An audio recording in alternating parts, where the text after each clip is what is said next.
MCO. Tiré directement, c'est bien fait. Oh, qu'est-ce qu'il peut dire? On s'y attendait vraiment pas. Signé Mansouri, la nouvelle recrue de cette saison. Ouh là là là là là là, qu'est-ce qui... Personne n'a rien vu. Hop, très très bien joué avec la pureté technique et être battu. Là, c'est un bon, oh quoi. Alors là, inattendu, c'est un bon tir encore de loin. Et voilà, c'est ce qui se passe. L'esthétique n'est pas réalisme. Et là, c'est le troisième but du Mouloudiyat.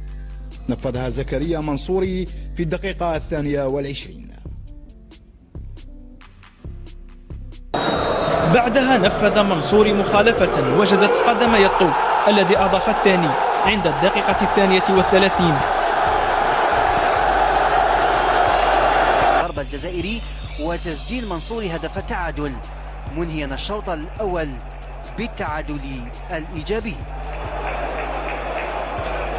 زكريا منصوري أمام مختارية زكريا منصوري والهدف الثاني. الهدف الثاني لصالح مولودية وهران عن طريق زكريا منصوري. الخامسة بعد 100 ليضيف اللاعب حكيم برزوق الهدف الثاني في الشوط الإضافي الثاني، وبذلك ستواجه مولودية وهران شباب قسنطينة في الدوري الربع النهائي الذي سيجرى بصوري مبلغ أكوكرون يرديموب يون غاريون إميديكير ثيثي سينكين لا جيسكا ترنات سكوان. Un quart d'heure très bien et le ballon avec force à percuter la barre transversale et c'est Mansouri le spécialiste des tirs à distance. جزاء وانتهاء اللقاء بفوز مولودية الجزائر أمام مولودية وهران.